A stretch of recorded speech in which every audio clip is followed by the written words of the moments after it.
Τα μάθατε. Έχετε Black Friday και εγώ τι σας έχω? Τα καλύτερα. Θα ξεκινήσω να σας πω ότι πήρα την ατζέντα μου τώρα το καινούριο και είμαι I'm the boss. Ποιος άλλος θα τον boss μου μέσα? Πήρα εδώ πέρα και αυτό το υπέροχο χριστουγεννιάτικο φωτιστικό. Είναι διάφορο plexiglass. Έχω γράψει τα ονόματα της οικογένειας. Μπορείτε να γράψετε εσείς ό,τι θέλετε.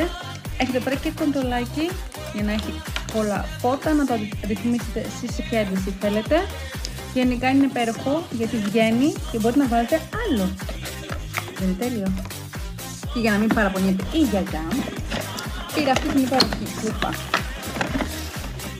με τα εγγόνια της. Εδώ πέρα. Εδώ πέρα της μικρής, που γράφει Merry Christmas and Happy New Year. Και εδώ πέρα γράφουμε το όνομα Grandma Crisula. Και μέσα εδώ έχει και ζελαδάκια. Δεν είναι τέλειο? Λοιπόν, πήρα και ένα δώρο για την νονά της μικρής μου. Και επειδή ξέρω ότι της αρέσει το χρώμα μαύρο και δεν έχει ξανά πάρει ένα τέτοιο δωράκι, πήρα το Forever Rose σε μαύρο. Plexiglass και να γράφει το όνομα της Jenny. Καλά, εντάξει. Πολύ εντυπωσιακό. Λοιπόν, πήρα και αυτά εδώ πέρα τα 3 στολιδάκια, τα ξύλινα, για να τα κρεμάσω στο δέντρο αλλά και σε διάφορα άλλα μέρη του σπιτιού που έχω ήδη σκεφτεί. Πήρα και αυτό εδώ πέρα δώρο για την Jenny. Αυτό το υπέροχο βιβλίο που γράφει το όνομά του. Είναι τέλειο. Ο Αλέξανδρος και το Θαύμα των Χριστουγέννων.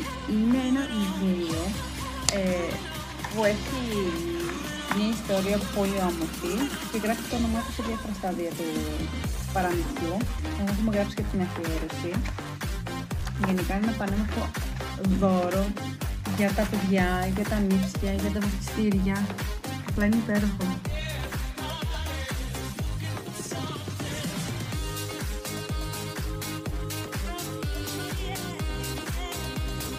Και το καλύτερο, δεν σας το είπα.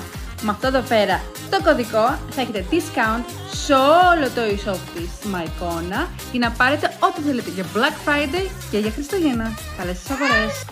Ευχαριστώ Mycona!